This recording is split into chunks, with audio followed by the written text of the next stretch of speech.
آنے والی تکلیفوں پہ تم نے صبر کرنا ہے. جب تم صبر کرو گے تو اللہ رب العزت کی مدد، اللہ کی محبت اس سے ہوتی ہے جو صبر کرنے والا ہوتا ہے. ان اللہ مع الصابرین، ان اللہ یحب الصابرین. محبت بھی اللہ کی صبر کرنے والے کے ساتھ ہوتی ہے، معیت نصرت بھی اللہ کی صبر کرنے والے کے ساتھ ہوتی ہے.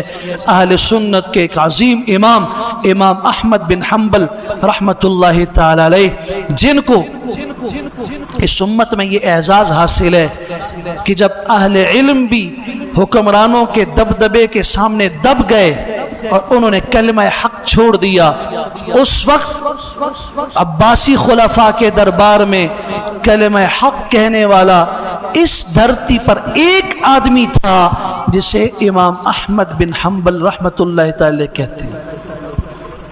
مگر مجھے بتاؤ، اس دور کے ہزاروں عالم جو مصلحت کی بنیاد پہ چپ ہو گئے تھے، ان کا نام آج تک تاریخ میں نہیں ہے. اور امام احمد بن حنبل اکیلے حق کے لیے کھڑے ہوئے تھے. آج ائمہ اربعہ، چاروں ائمہ میں ان کا نام ہے. محدثین کی فہرست دیکھو، اس میں ان کا نام ہے. فقہاء کی فہرست دیکھو، اس میں ان کا نام ہے. محدثین کے استادوں کو دیکھو، احمد بن حنبل آپ کو سر فہرست نظر آئیں گے. حق کے لیے تنہا کھڑے ہوئے، جیل کی سلاخوں میں ڈال دیے گئے. 100 کوڑے ان کی ننگی پیٹھ پر صبح برسائے جاتے، 100 کوڑے شام کو. میں آپ کو عرض کرنا چاہتا ہوں، یہ ڈاکو نہیں تھے، یہ چور نہیں تھے، یہ لٹیرے نہیں تھے. انہوں نے ملک کا خزانہ نہیں لوٹا تھا، انہوں نے کسی کو قتل نہیں کیا تھا، انہوں نے کسی کی عزت نہیں لوٹی تھی، انہوں نے کسی کا مال غصب نہیں کیا تھا. پھر جیل میں کیوں؟ وہ جلاد جو سب سے زیادہ طاقتور اور سفاک جلاد ہے، اسے حکم ہے کہ 100 کوڑے صبح کو ان کی ننگی پیٹھ پہ مارو اور 100 شام کو مارو. اور یاد رکھنا کہ تیز ترین کوڑے مارو.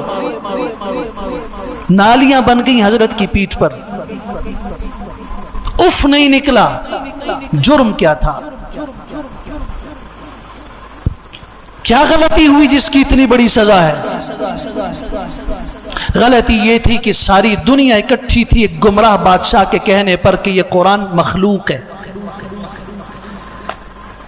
جیسے اللہ نے یہ مخلوق بنائی، پیدا کی، یہ قرآن بھی مخلوق ہے. امام احمد نے کہا نہیں، قرآن اللہ کا کلام ہے، اللہ کی صفت ہے، مخلوق نہیں ہے. یہ جرم تھا. علماء سے مناظرے کیے، سب کی زبان